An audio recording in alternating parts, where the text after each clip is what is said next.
Hey guys, I am LaShare Nicholson and I'm creating these videos. This isn't my first one, this is my second.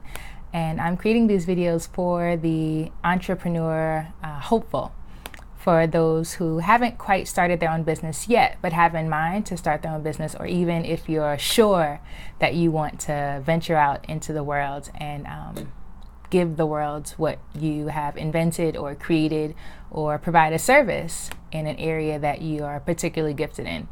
No matter what the details of your interests are, if you're just beginning, you don't have all the answers, because it winds up being something you tend to learn as you go, unless you do something like get a master's degree in business, which at this point is overrated. I mean, respectfully, because it's just not necessary. As Shark Tank has proven, even your college education is something not required in order to be successful as an entrepreneur. There's, of course, no shortage of education that you should allow yourself to take, because it's advantageous to be knowledgeable in the area that you intend to work, but not required.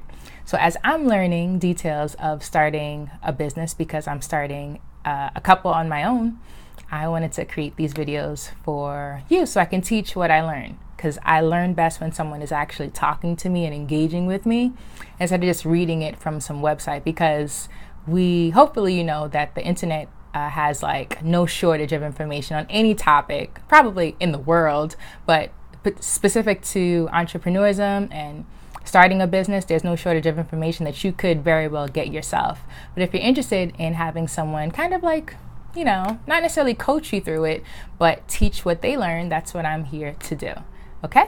So the area that I wanted to talk about today is when you create a business structure.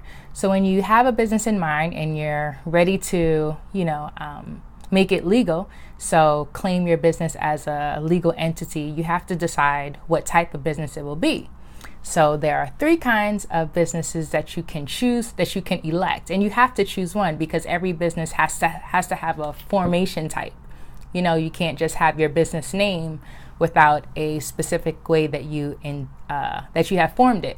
So the 3 ways here in the United States are corporations, partnerships, and sole proprietorships. Those are the 3 ways, the 3 types of identification that you can give yourself as a company.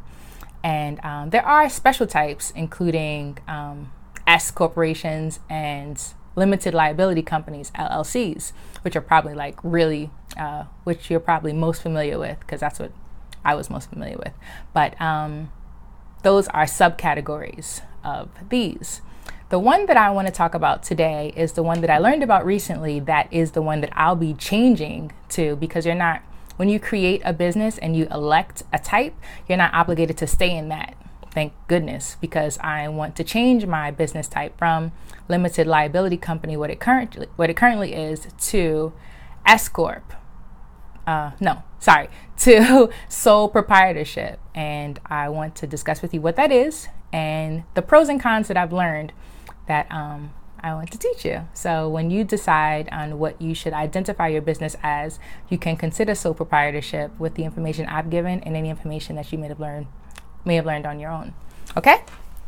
So sole proprietorship is usually owned and operated by one person. So sole proprietorships usually identify themselves by the manager, the director, the accountant, the marketer, the custodian. In some cases, that one person does everything. As the name implies, you are solely responsible for your business, and it's the easiest of them all to start. It's almost, my professor was saying, it's almost like saying, oh, I want to start a business, and then you just have one. Obviously, there's some paperwork involved, but it's the most minimal and the most concise